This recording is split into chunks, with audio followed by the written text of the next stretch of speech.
Buenas tardes. Buenas tardes, señores, señores. Good afternoon, ladies and gentlemen. This is my first time joining Foro Madrid. I am honored. I bring you greetings from the Heritage Foundation and our president, Dr. Kevin Roberts. You know, I used to criticize Barack Obama for his apology tours. That's when he would go around the world and apologize for America and how bad he thought America had been. Only now, today, and over the last few months, after the United States has exported woke DEI foreign policy and drag shows to embassies around the world, I find myself desperately wanting to apologize for Barack Obama, and I want to apologize for Kamala Harris and Joe Biden. My colleague Mike Gonzalez wanted me to tell you that I feel like this is my first time in Argentina. It feels like a homecoming. My last name, Olivastro, is Italiano, and I'm wearing my gaucho boots. But I thank you for your gracious hospitality. I will be brief in my remarks, but I'm grateful to be with so many heroes today and so many people on stage that are heroes. And if I could leave you with one clear message, it is that the fate of all of our countries are at stake. And those who win the moral case for freedom will determine the outcome. We have much in common across heritage and history, and this is the challenge we all now share. We must win the moral case for freedom to determine the future of the countries that we know and love. I put to you that the left's fatal flaw is that it has abandoned the consent of the governed. And I believe that the right's inherent strength is to care about, to cultivate the will of the people. Now, conservatives desire a smaller representative government, not for its own sake, but for the sake of human flourishing. We don't mistrust government because it is a shared human effort. We just think that the proper cooperative unit for daily decisions and some big decisions is the family. The entrenched establishments don't want constitutionally limited government because it means they lose power and that they will be held more accountable by the people who put them into power. However, accountability must extend across all bureaucracies and all of the administrative state. Look no further than nearby Brazil for the glaring reminder that human flourishing is never guaranteed. Most of history has been a story of power and tyranny, of poverty and privation. We who live under the blessings of liberty are not immune to these dangers. Today, across the West, our founding ideals are under assault like never before, from within our respective nations and from without. Our nations are beset, as we heard today, by social, cultural, political, economic, moral, and religious challenges. In America, in Washington, D.C. specifically, it has become so dysfunctional that it is difficult for serious, good faith leaders to prioritize these problems, let alone solve them. The collectivist left is not merely in competition with the right, it is in active opposition to the moral, intellectual, and social foundations on which our entire civilization rests. But perhaps we shouldn't be surprised to be here. We took for granted that others shared our belief that economic and social and political freedoms are inseparable. The whole yearning of the human spirit. It is one whole, as Milton Friedman has said. Anything that reduces freedom in one part of our lives is likely to affect freedom in another part of our lives. But not all enemies of freedom are, of course, domestic. We invited one of the greatest foes of freedom onto equal footing on the world stage, Communist China.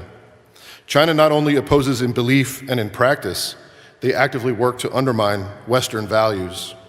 They picked up where the Soviet Union left off, and to this day support socialist nations like Venezuela and Cuba and try to export their poisonous worldview more broadly into our hemisphere. However, let me put it more directly. Communist Cuba is a corrupt regime. China's government operates without the consent of its people. Nearly 1.5 billion people with no voice. An illegal regime of unelected bureaucrats. Once we acknowledge that the Chinese Communist Party has no claim to moral legitimacy, is it any surprise to understand why they operate in bad faith? And these domestic and external threats, what do they have in common? The abandonment of the consent of the governed.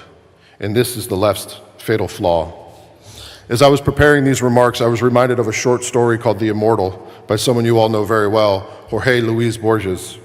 In this story, a man achieves immortality in his journey to find the immortal city. The city, when he finds it, is a maze, a labyrinth of senseless passages and staircases, twisting and turning into themselves, passages that lead nowhere, dead ends, created by immortal men driven senseless by the monotony of their existence. In this fable, these immortals read to me like the people we know who seek to build utopia here on earth. In their embrace of novelty, they have lost their understanding of the human nature, the pursuit of the good, the true, and the beautiful. This illustrates our challenge. Self-styled elites who look down on us like ants in a maze think that our very existence is senseless, absent their direction. To them, our consent is secondary. We are, in others' words, deplorable. This is why we together viscerally reject global governance. We refuse to give up who we are and where we are from. We will never dismiss who we are and what we value. We here today know that we have a responsibility to engage our fellow man in the pursuit and the understanding of the truth. Human history tells us that there will be periods of change and of challenge, and the people will look for shelter from the storm. The institutions that traditionally provide this shelter are safe havens and transmitters of knowledge and culture.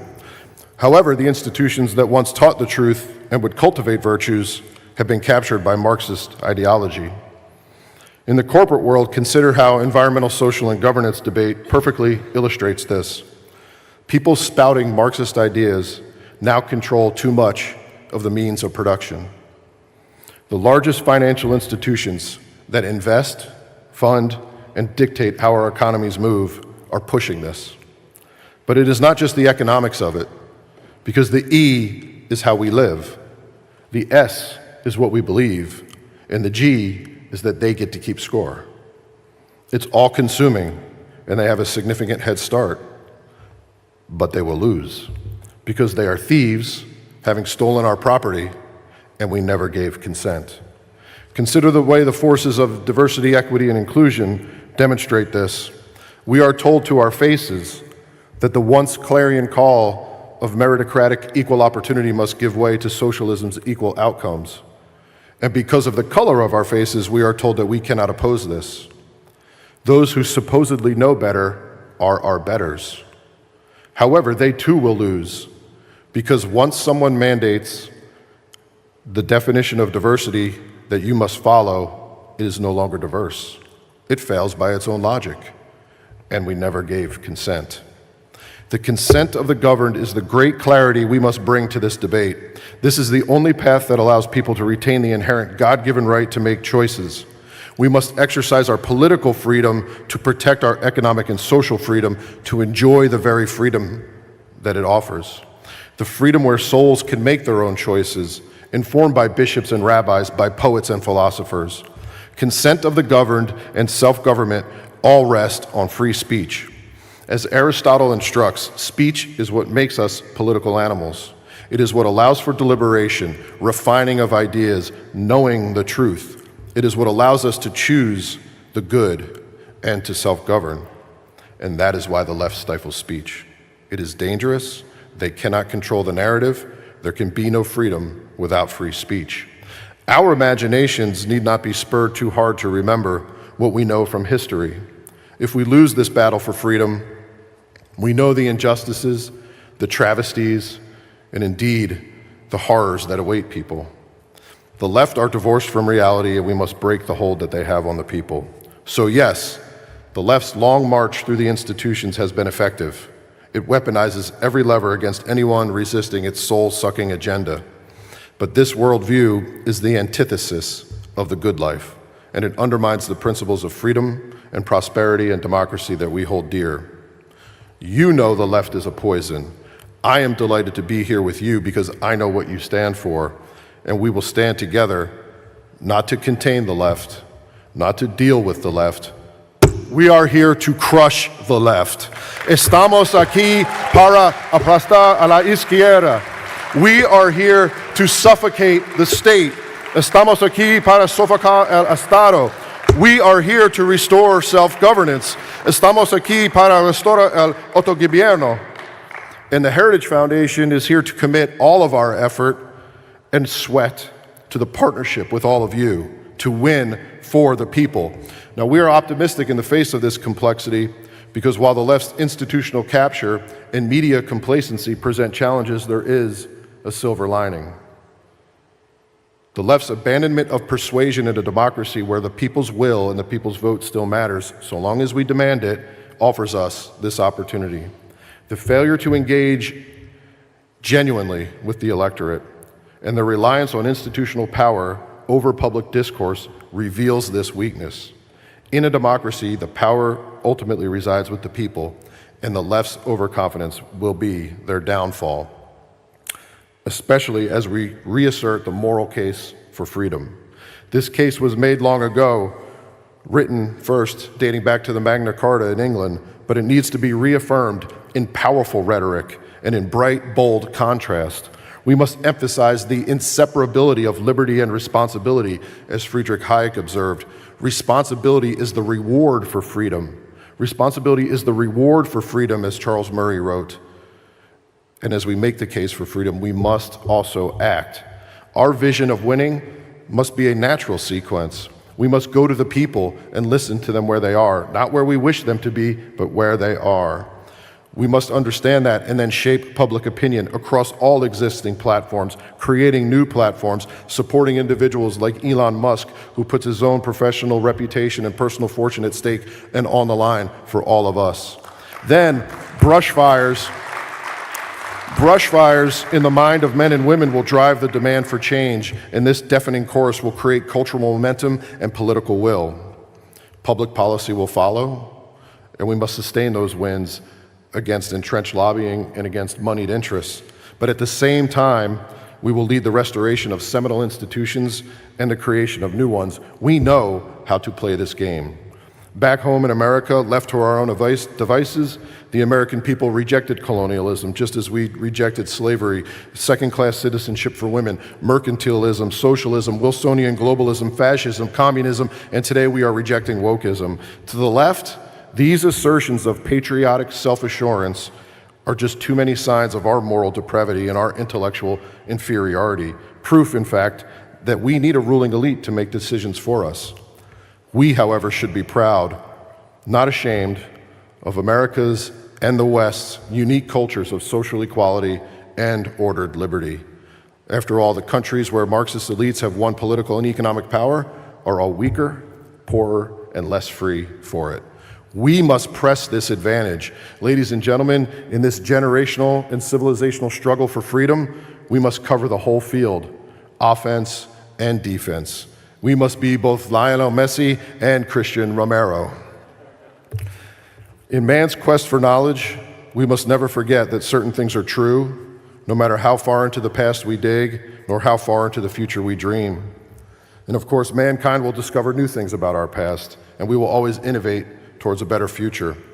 But that happens best in peace and leads to flourishing if we follow the truth that man is designed for self-governance and the consent of the governed is the only path to legitimacy.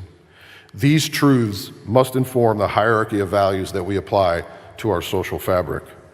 And in closing, as I said at the beginning, this is a battle for the soul of our societies. Ronald Reagan is often quoted for saying, "Freedom is a fragile thing, and it is never more than one generation away from extinction. It is not ours by way of influence or inheritance. It must be fought for and defended constantly by each generation."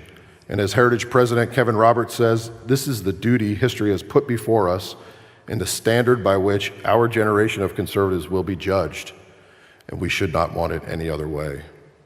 This appeal to the people must come with a balance, of course, that politics not come to dominate their lives, but when we must be political, let us answer the call. Remember, Aristotle believed that man was a political animal because we are social creatures with the power of speech and moral reasoning.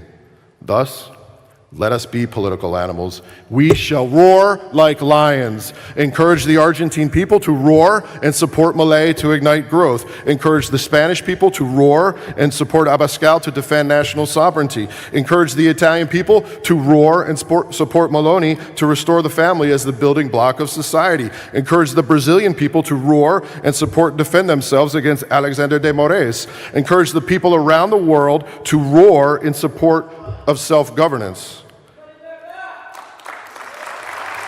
And I encourage the American people to roar, and as we have said in recent days, fight, fight, fight for freedom. Onward to freedom. Muchas gracias.